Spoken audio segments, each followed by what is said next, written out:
ਵਾਹਿਗੁਰੂ ਜੀ ਕਾ ਖਾਲਸਾ ਵਾਹਿਗੁਰੂ ਜੀ ਕੀ ਫਤਿਹ। ਚੱਲ ਰਹੀ ਜਪਜੀ ਸਾਹਿਬ ਜੀ ਦੀ ਲੜੀਵਾਰ ਵਿਆਖਿਆ ਅਤੇ ਵਿਚਾਰ ਦੀ ਅੱਜ ਇਸ ਨਵੀਂ ਵੀਡੀਓ ਦੇ ਵਿੱਚ ਤੁਹਾਡਾ ਸਾਰਿਆਂ ਦਾ ਸਵਾਗਤ ਹੈ।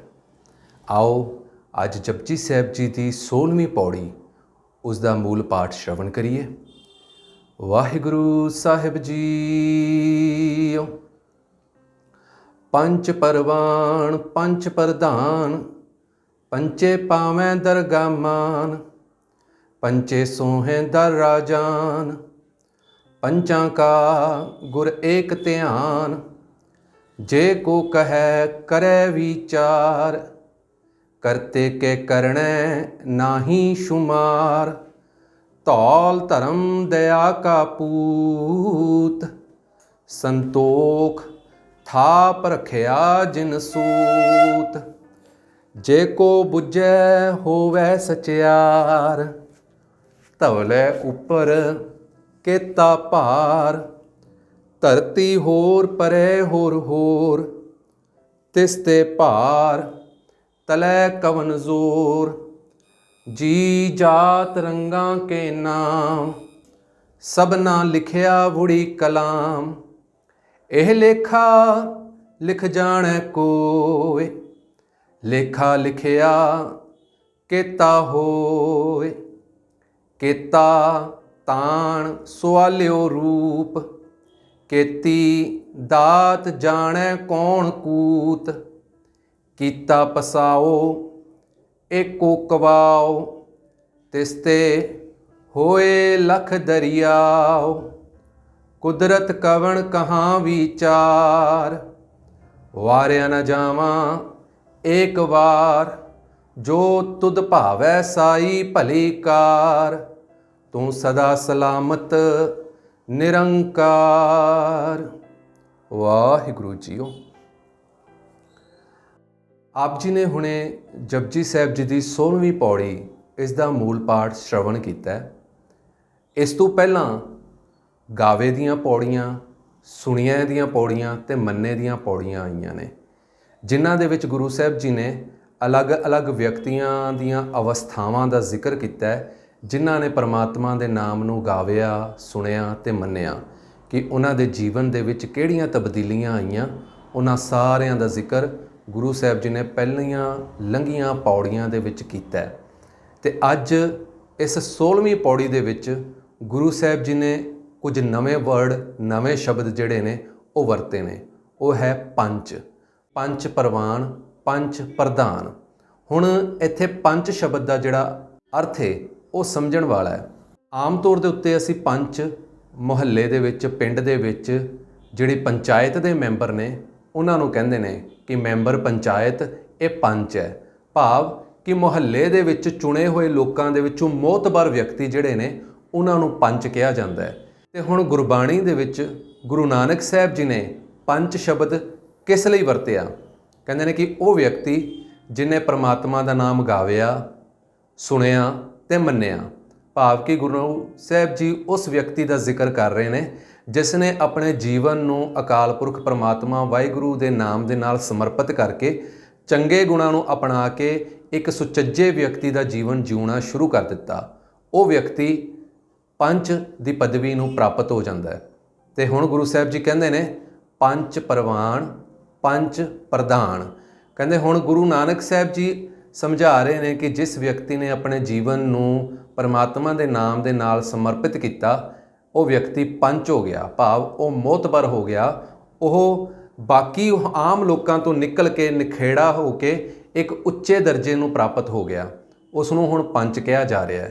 तो वह अकाल पुरख परमात्मा के दर के उत्ते प्रवान हो जाता है। पंच प्रवान कि वो परमात्मा के दर ते प्रवान हो गया।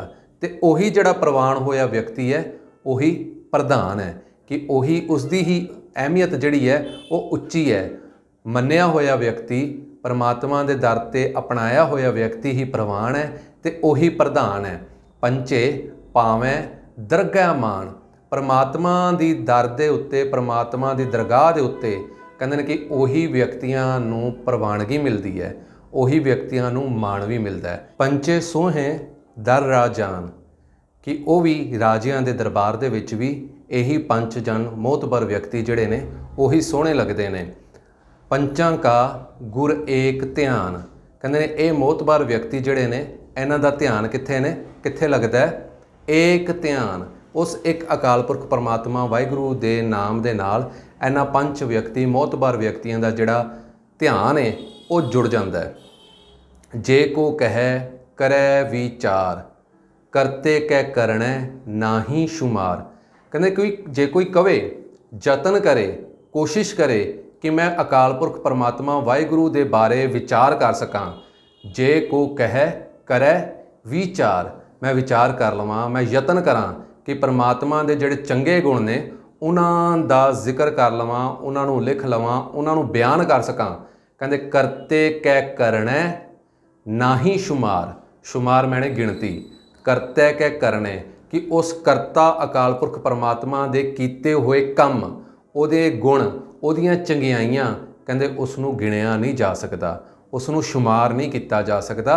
भावें कोई जिन्नी मर्जी कोशिश करे, परमात्मा दियां वडियाइयां, परमात्मा दे गुण ते परमात्मा वालों मिलियां होईयां वडियाइयां, उहदियां दातां, उन्हां दा शुमार, उन्हां दी गिणती नहीं की जा सकती। धौल धर्म दया का पूत, संतोख था परखिया जिन सूत, कहंदे मन्निया जांदा कि ये धरती दे थल्ले एक बलद है जिसने इस धरती नूं अपने ਸਿੰਘਾਂ ਦੇ ਉੱਤੇ ਚੱਕਿਆ ਹੋਇਆ है।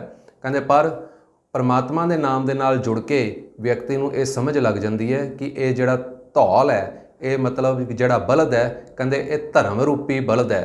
धौल धर्म दया का पूत, ये धर्म कित्थों उपजदा है, कहंदे दया तो उपजदा है। जदों मन दे विच दया आंदी है फिर धर्म आंदा है। कहंदे उस धर्म दे नाल ही, भाव कि परमात्मा दे एक नियम दे नाल ही ये धरती जिहड़ी है उसनूं आसरा मिलिया होया है। इहदे नीचे जिहड़ा बलद है वो धर्म रूपी जिहड़ा नियम है, उसने ही परमात्मा दे नियम ने इस धरती नूं बन्निया होया है। संतोख थाप रखिया जिन सूत, ते नाल कहंदे संतोख नाल ये जिहड़ा सूत, ये नियम जिहड़ा है वो बनिया होया है कि उसे नाल ही ये सारी चीज़ जिहड़ी है वो टिकी हुई है। जे को बुझे होवे सचियार, कहंदे जेकर कोई इस गल नूं समझ लवे, ये एक बुझारत है कि धरती दे थल्ले किहड़ा बलद है ते वो किस तरीके नाल धरती नूं संभालदा पिया है। कहंदे ये गल एक जिहड़ी है बुझारत है। इस बुझारत नूं जिहड़ा व्यक्ति समझ लैंदा है वो व्यक्ति सचियार बन जांदा है।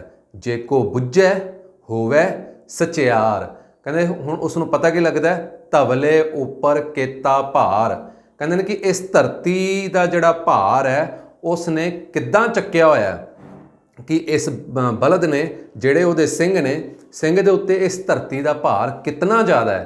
कहंदे ये समझ लगदी है परमात्मा दे नाम दे नाल जुड़े होण दे करके। पर गुरु साहिब जी इत्थे प्रश्न खड़ा करते हैं, धरती होर परै होर, कहंदे ने कि वो बलद जिसने धरती नूं अपने ਸਿੰਘਾਂ ते चक्किया होया है, कहंदे वो भी तो किसी जगह के उत्ते खड़ा है, वो किसी धरती के उत्ते खड़ा होएगा। भाव कि जिस बलद ने धरती नूं चक्किया है उस बलद के पैरों के हेठ भी एक धरती है, तो धरती, उस धरती नूं एक होर बलद ने चक्किया है, तो फिर वो बलद जिहड़ा खड़ा है उहदे नीचे एक होर धरती है, उस धरती नूं चक्कण वास्ते एक होर बलद होएगा, उस तो अगे फिर एक है। कहंदे कि ये लड़ी जिहड़ी है लगातार चलती जाएगी। धरती होर परै होर, कहंदे ने एक धरती, उहदे थल्ले बलद, उहदे नीचे फिर बलद धरती, फिर उहदे नीचे बलद, उहदे नीचे फिर धरती, उहदे नीचे फिर बलद। इस तरीके नाल कहंदे ये लड़ी लगातार चलती जाएगी। तिसते भार तले कवन जोर, कहंदे जिहड़ा आखिरी बलद है उहदे थल्ले किहड़ा भार है, उहदे थल्ले किहड़ी धरती है। कहंदे ने इस चीज़ का ज्ञान जिहड़ा है वो दिता जावे कि अखीर ते किते ना किते तां ये लड़ी जाके टुटेगी। ये समझ परमात्मा दे नाम दे नाल जुड़िया ही आनी है। जी जात रंगां के नाम, परमात्मा दी बनाई हुई कुदरत दे विच बेअंत जीव बने ने, उहदे कई रंग ने, कई नाम ने, बेअंत नावां दे, बेअंत रंगां दे जीव परमात्मा ने इस कुदरत दे विच बनाए ने। सबना लिखिया वुड़ी कलाम, वुड़ी का मतलब लगातार। कहते हैं कि ये जितने भी जीव परमात्मा ने अपनी कुदरत दे विच बनाए, बेअंत रंगां दे, बेअंत नावां दे, उन्हां सारियां दा लेखा परमात्मा ने लगातार इक्को कलम दे विच ही लगातार लिखदियां ਲਿਖ ਦਿੱਤਾ ਹੈ। ਇਹ ਨਹੀਂ ਕਿ ਪਹਿਲਾਂ ਕੁਝ ਜੀਵਾਂ ਦਾ ਲੇਖਾ ਲਿਖਿਆ, ਫਿਰ ਕੁਝ ਜੀਵਾਂ ਦਾ ਲੇਖਾ ਲਿਖਿਆ, ਫਿਰ ਕਿਸੇ ਹੋਰ ਦਾ ਲਿਖਿਆ, ਕਲਮ ਨੂੰ ਵਾਰ-ਵਾਰ ਰੋਕ ਕੇ ਅਲੱਗ-ਅਲੱਗ ਸਮੇਂ ਦੇ ਉੱਤੇ ਲਿਖਿਆ। ਕਹਿੰਦੇ ਅਜਿਹੀ ਗੱਲ ਨਹੀਂ। ਜੋ ਗੁਰੂ ਸਾਹਿਬ ਜੀ ਕਹਿੰਦੇ ਨੇ ਕਿ ਪਰਮਾਤਮਾ ਨੇ ਜੋ ਕੁਝ ਵੀ ਕਰਮ ਲਿਖਤੇ, ਜੋ ਵੀ ਲੇਖਾ ਲਿਖਿਆ, ਕਹਿੰਦੇ ਨੇ ਕਿ ਇੱਕੋ ਵਾਰੀ 'ਚ ਹੀ ਲਗਾਤਾਰ ਹੀ ਜੀਵਾਂ ਦਾ ਸਾਰਾ ਲੇਖਾ ਜਿਹੜਾ ਹੈ ਉਹ ਲਿਖ ਦਿੱਤਾ ਹੈ। ਗੁਰੂ ਸਾਹਿਬ ਜੀ ਅੱਗੇ ਕਹਿੰਦੇ ਨੇ, ਇਹ ਲੇਖਾ ਲਿਖ ਜਾਣੈ ਕੋਏ, ਲੇਖਾ ਲਿਖਿਆ ਕੀਤਾ ਹੋਏ। ਕਿ ਇਸ ਲੇਖੇ ਦੇ ਬਾਰੇ ਕਿਸੇ ਨੂੰ ਕੀ ਪਤਾ ਲੱਗੇਗਾ? ਇਹ ਲੇਖਾ ਲਿਖ ਜਾਣੈ ਕੋਏ, ਕੋਈ ਵਿਅਕਤੀ ਹੈ, ਕੋਈ ਹੈ ਸੂਝਵਾਨ, ਕੋਈ ਪੰਚਜਨ ਹੈ ਜਿਸ ਨੂੰ ਇਸ ਲੇਖੇ ਦੀ ਸਮਝ ਆ ਜਾਂਦੀ ਹੈ ਕਿ ਪਰਮਾਤਮਾ ਨੇ ਉਹਦਾ ਕੋਈ ਲੇਖਾ, ਉਹਦੇ ਕੋਈ ਕਰਮ ਲਿਖੇ ਹੋਏ ਨੇ। ਪਰ ਜੇਕਰ ਸਮਝ ਵੀ ਆ ਜਾਏ ਲੇਖਾ ਲਿਖਿਆ ਕੀਤਾ ਹੋਏ ਕਿ ਉਹ ਲਿਖਿਆ ਹੋਇਆ ਲੇਖ ਕਿੱਡਾ ਵੱਡਾ ਹੈ, ਇਸ ਦੀ ਗੱਲ ਫਿਰ ਵੀ ਨਹੀਂ ਸਮਝ ਆਉਣੀ। ਪਹਿਲੀ ਗੱਲ ਕਿ ਲਿਖੇ ਹੋਏ ਲੇਖ ਤਾਂ ਕਿਸੇ ਕਿਸੇ ਨੂੰ ਸਮਝ ਆਣੇ ਨੇ, ਤੇ ਜੇਕਰ ਕਿਸੇ ਨੂੰ ਸਮਝ ਵੀ ਆ ਗਏ ਤਾਂ ਇਹ ਲੇਖ ਕਿਤਨੇ ਬੇਅੰਤ ਨੇ, ਇਹ ਕਿਤਨੇ ਵੱਡੇ ਨੇ, ਇਸ ਗੱਲ ਦੀ ਸਮਝ ਕਿਸੇ ਨੂੰ ਨਹੀਂ ਆ ਸਕਦੀ। ਅੱਗੇ ਗੁਰੂ ਸਾਹਿਬ ਜੀ ਕਹਿੰਦੇ ਨੇ, ਕੇਤਾ ਤਾਣ ਸਵਾਲਿਓ ਰੂਪ, ਕਿ ਪਰਮਾਤਮਾ ਦੀ ਕੁਦਰਤ ਵਿੱਚ ਕਿੰਨਾ ਜ਼ੋਰ ਹੈ। ਕਹਿੰਦੇ ਇਹ ਬੇਅੰਤ ਸਰੂਪ ਜਿਹੜੇ ਨੇ ਬੜੇ ਸੋਹਣੇ ਨੇ, ਕਿ ਪਰਮਾਤਮਾ ਦੀ ਕੁਦਰਤ ਬਹੁਤ ਸੋਹਣੇ ਰੂਪ ਦੇ ਵਿੱਚ ਹੈ, ਉਹਦੇ ਵਿੱਚ ਜ਼ੋਰ ਜਿਹੜਾ ਹੈ ਜਿਸ ਨੇ ਇਸ ਸਾਰੀ ਕਾਇਨਾਤ ਨੂੰ ਬਣਾਇਆ। ਕਹਿੰਦੇ ਇਹ ਬੜਾ ਸੁੰਦਰ ਰੂਪ ਹੈਗਾ। ਕੇਤੀ ਦਾਤ ਜਾਣੇ ਕੌਣ ਕੂਤ, ਕੂਤ ਮਤਲਬ ਅੰਦਾਜ਼ਾ। ਕਹਿੰਦੇ ਨੇ ਕਿ ਪਰਮਾਤਮਾ ਨੇ ਆਪਣੇ ਕੁਦਰਤ ਦੇ ਵਿੱਚ ਕਿੰਨੀਆਂ ਕੁ ਦਾਤਾਂ ਬਣਾਤੀਆਂ, ਕਿੰਨਾ ਕੁਝ ਪੈਦਾ ਕਰਤਾ, ਕੀ ਕੁਝ ਬਣਾਇਆ। ਕਹਿੰਦੇ ਨੇ ਕਿ ਇਹ ਸਾਰੀਆਂ ਚੀਜ਼ਾਂ ਦਾ ਅੰਦਾਜ਼ਾ ਨਹੀਂ ਲਗਾਇਆ ਜਾ ਸਕਦਾ। ਕੇਤੀ ਦਾਤ, ਕਿੰਨੀ ਦਾਤ ਹੈ, ਜਾਣੈ ਕੌਣ ਕੂਤ। ਕਹਿੰਦੇ ਨੇ ਕਿ ਇਸ ਚੀਜ਼ ਦਾ ਅੰਦਾਜ਼ਾ ਕੌਣ ਲਗਾ ਸਕਦਾ ਹੈ? ਕੋਈ ਵੀ ਨਹੀਂ ਲਗਾ ਸਕਦਾ। ਕੀਤਾ ਪਸਾਓ ਏਕੋ ਕਵਾਓ, ਇਹ ਬੜੀ ਸੋਹਣੀ ਲਾਈਨ ਗੁਰੂ ਸਾਹਿਬ ਜੀ ਨੇ ਜਪਜੀ ਸਾਹਿਬ ਦੇ ਵਿੱਚ ਲਿਖੀ ਹੋਈ ਹੈ, ਤੇ ਸਾਨੂੰ ਇਸ ਕੁਦਰਤ ਦੀ, ਕਾਇਨਾਤ ਦੀ, ਬ੍ਰਹਿਮੰਡ ਦੀ ਜਿਹੜੀ ਬਣਤਰ ਬਣੀ ਉਹਦੀ ਝਲਕੀ ਦਿੰਦੀ ਹੈ। ਕੀਤਾ ਪਸਾਓ ਏਕੋ ਕਵਾਓ, ਕਵਾਓ ਦਾ ਮਤਲਬ ਬੋਲਣਾ, ਆਵਾਜ਼ ਦੇਣੀ, ਮੂੰਹੋਂ ਕੁਝ ਕਹਿਣਾ। ਕਿ ਗੁਰੂ ਸਾਹਿਬ ਜੀ ਕਹਿੰਦੇ ਨੇ ਕਿ ਉਸ ਅਕਾਲ ਪੁਰਖ ਪਰਮਾਤਮਾ ਵਾਹਿਗੁਰੂ ਨੇ ਇੱਕ ਆਵਾਜ਼ ਦਿੱਤੀ, ਉਹ ਕੂਕੇ, ਉਹ ਬੋਲੇ। ਕਹਿੰਦੇ ਨੇ ਕਿ ਉਸ ਬੋਲਣ ਦੇ ਨਾਲ ਹੀ ਇਹ ਸਾਰਾ ਕੁਝ ਪਸਾਰਾ, ਸਾਰੀ ਕੁਦਰਤ, ਸਾਰਾ ਬ੍ਰਹਿਮੰਡ, ਯੂਨੀਵਰਸ ਜਿਹੜਾ ਉਹ ਬਣ ਗਿਆ। ਕੀਤਾ ਪਸਾਓ ਇੱਕੋ ਕਵਾਓ, ਇਹ ਨਹੀਂ ਕਿ ਕਈ ਬੇਅੰਤ ਲੱਖਾਂ ਸਾਲ ਲੱਗੇ। ਪਰਮਾਤਮਾ ਨੇ ਸਿਰਫ ਇੱਕੋ ਆਵਾਜ਼ ਦਿੱਤੀ, ਹੁਕਮ ਕੀਤਾ ਕਿ ਇਹ ਸਾਰਾ ਕੁਝ ਬਣ ਜਾਏ, ਤੇ ਇਹ ਸਾਰਾ ਕੁਝ ਜਿਹੜਾ ਉਹ ਬਣ ਗਿਆ। ਤਿਸਤੇ ਹੋਏ ਲੱਖ ਦਰਿਆਓ, ਇਹ ਦੁਨੀਆ ਦੇ ਵਿੱਚ ਜਿੰਨੇ ਵੀ ਲੱਖ ਬੇਅੰਤ ਜਿਹੜੇ ਦਰਿਆ ਦਿਖ ਰਹੇ ਨੇ, ਕਹਿੰਦੇ ਨੇ ਕਿ ਇਹ ਵੀ ਉਸ ਪਰਮਾਤਮਾ ਦੇ ਹੁਕਮ ਦੇ ਵਿੱਚ ਹੀ ਬਣੇ ਨੇ। ਇੱਕੋ ਵਾਰੀ ਹੁਕਮ ਪਰਮਾਤਮਾ ਨੇ ਕੀਤਾ ਤੇ ਇਹ ਬੇਅੰਤ ਲੱਖਾਂ ਦਰਿਆ ਜਿਹੜੇ ਨੇ ਇਹ ਧਰਤੀ ਦੇ ਉੱਤੇ ਵਗਣੇ ਸ਼ੁਰੂ ਹੋ ਗਏ। ਕੁਦਰਤ ਕਵਣ ਕਹਾਂ ਵਿਚਾਰ, ਵਾਰਿਆ ਨ ਜਾਵਾਂ ਇੱਕ ਵਾਰ। ਪਰਮਾਤਮਾ ਦੀ ਬਣਾਈ ਹੋਈ ਕੁਦਰਤ ਕਿੰਨੀ ਬੇਅੰਤ ਹੈ, ਕਿੱਡੀ ਵੱਡੀ ਹੈ, ਕਿੰਨੀ ਸੋਹਣੀ ਹੈ। ਕਹਿੰਦੇ ਇਸ ਬਾਰੇ ਵਿਚਾਰ ਨਹੀਂ ਕੀਤੀ ਜਾ ਸਕਦੀ। ਕੁਦਰਤ ਕਵਣ ਕਹਾਂ ਵਿਚਾਰ, ਕਿ ਮੈਂ ਇਸ ਬਾਰੇ ਕੀ ਵਿਚਾਰ ਕਰ ਸਕਦਾ, ਮੈਂ ਇਸ ਬਾਰੇ ਕੀ ਬੋਲ ਸਕਦਾ। ਮੇਰੀ ਇਤਨੀ ਪਾਇਆ ਨਹੀਂ ਕਿ ਮੈਂ ਪਰਮਾਤਮਾ ਦੀ ਬਣਾਈ ਹੋਈ ਕੁਦਰਤ ਦਾ ਪਾਰ ਪਾ ਸਕਾਂ, ਉਹਦੇ ਲੇਖੇ ਜੋਖੇ ਨੂੰ ਲਿਖ ਸਕਾਂ। ਮੈਂ ਇੱਕ ਆਮ ਵਿਅਕਤੀ ਪਰਮਾਤਮਾ ਦੀ ਬਣਾਈ ਹੋਈ ਕੁਦਰਤ, ਉਸ ਦਾ ਪਾਰ ਜਿਹੜਾ ਹੈ ਉਹ ਨਹੀਂ ਪਾ ਸਕਦਾ। ਵਾਰਿਆ ਨਾ ਜਾਵਾਂ ਇੱਕ ਵਾਰ, ਮੇਰੀ ਤਾਂ ਇਤਨੀ ਵੀ ਨਹੀਂ ਪਾਇਆ, ਮੇਰੀ ਤਾਂ ਇਤਨੀ ਵੀ ਤਾਕਤ ਨਹੀਂ ਕਿ ਪਰਮਾਤਮਾ ਦੀ ਬਣਾਈ ਹੋਈ ਕੁਦਰਤ ਦਾ ਇੱਕ ਵਾਰ ਵੀ ਮੈਂ ਵਾਰਨੇ ਜਾ ਸਕਾਂ, ਉਹਦੇ ਤੋਂ ਬਲਿਹਾਰੇ ਜਾ ਸਕਾਂ। ਉਹ ਤੋਂ ਬਲਿਹਾਰੇ ਜਾਣ ਦੇ ਲਈ ਹੀ ਮੈਨੂੰ ਬਹੁਤ ਵੱਡਾ ਹੋਣਾ ਪਏਗਾ। ਪਰ ਮੇਰਾ ਜੀਵਨ ਤੇ ਮੇਰੀ ਜਿਹੜੀ ਕਾਇਆ ਹੈ ਉਹ ਇਤਨੀ ਵੱਡੀ ਨਹੀਂ ਕਿ ਪਰਮਾਤਮਾ ਦੀ ਬਣਾਈ ਹੋਈ ਕੁਦਰਤ, ਉਸ ਦੇ ਬਣਾਏ ਹੋਏ ਬ੍ਰਹਿਮੰਡ ਤੋਂ ਮੈਂ ਸਿਰਫ ਇੱਕ ਵਾਰ ਵੀ ਬਲਿਹਾਰੇ ਚਲੇ ਜਾਵਾਂ, ਇੱਕ ਵਾਰ ਵੀ ਵਾਰਨੇ ਚਲੇ ਜਾਵਾਂ, ਇੱਕ ਵਾਰ ਵੀ ਸਦਕੇ ਚਲੇ ਜਾਵਾਂ। ਹੁਣ ਅਖੀਰ ਦੇ ਉੱਤੇ ਗੁਰੂ ਸਾਹਿਬ ਜੀ ਨੇ ਇਹੀ ਗੱਲ ਕਹੀ, ਜੋ ਤੁਧ ਭਾਵੇ ਸਾਈ ਭਲੀ ਕਾਰ।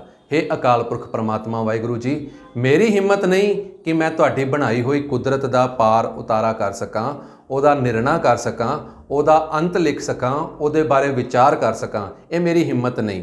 ਤੇ ਮੈਂ ਕੀ ਕਰ ਸਕਦਾ?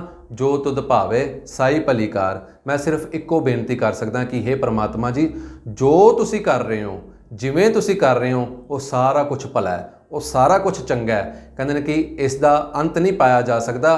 ਤੂੰ ਸਦਾ ਸਲਾਮਤ ਨਿਰੰਕਾਰ। ਹੇ ਅਕਾਲ ਪੁਰਖ ਪਰਮਾਤਮਾ ਵਾਹਿਗੁਰੂ ਜੀਓ, ਤੂੰ ਹੀ ਹਮੇਸ਼ਾ ਲਈ ਇਸ ਦੁਨੀਆ ਦੇ ਉੱਤੇ ਹੈ। ਸਾਰੀ ਦੁਨੀਆ ਜਿਹੜੀ ਹੈ ਨਾਸ਼ਵਾਨ ਹੈ, ਖਤਮ ਹੋ ਸਕਦੀ ਹੈ, ਪਰ ਹਮੇਸ਼ਾ ਸਲਾਮਤ ਰਹਿਣ ਵਾਲਾ, ਹਮੇਸ਼ਾ ਹੋਂਦ ਵਿੱਚ ਰਹਿਣ ਵਾਲਾ ਪਰਮਾਤਮਾ ਜੀਓ ਸਿਰਫ ਤੇ ਸਿਰਫ ਤੁਹਾਡਾ ਨਾਮ ਹੈ, ਤੁਹਾਡੀ ਹਸਤੀ ਹੈ, ਤੁਹਾਡੀ ਹੋਂਦ ਹੈ। ਮੈਂ ਇੱਕ ਨਿਰਜੀਵ ਹਾਂ ਤੇ ਮੈਂ ਤੁਹਾਡੇ ਕਾਇਨਾਤ ਦਾ ਅੰਤ ਨਹੀਂ ਪਾ ਸਕਦਾ। ਤੇ ਆਓ ਅਸੀਂ ਵੀ ਅਰਦਾਸ ਇਹੀ ਕਰੀਏ ਕਿ ਹੇ ਬੇਅੰਤ ਅਕਾਲ ਪੁਰਖ ਪਰਮਾਤਮਾ ਵਾਹਿਗੁਰੂ ਜੀਓ, ਸਾਨੂੰ ਆਪਣੇ ਨਾਮ ਨਾਲ ਜੋੜ ਲਵੋ, ਸਾਨੂੰ ਆਪਣੇ ਗੁਣਾਂ ਦੇ ਨਾਲ ਜੋੜ ਲਵੋ। ਅਸੀਂ ਚੰਗੇ ਗੁਣ ਗਾ ਸਕੀਏ, ਚੰਗੇ ਗੁਣ ਸੁਣ ਸਕੀਏ, ਚੰਗੇ ਗੁਣਾਂ ਨੂੰ ਮੰਨ ਸਕੀਏ ਤੇ ਪੰਚ ਜਨ ਜਿਹੜਾ ਹੈ ਉਸ ਦੀ ਪਦਵੀ ਨੂੰ ਹਾਸਲ ਕਰ ਸਕੀਏ।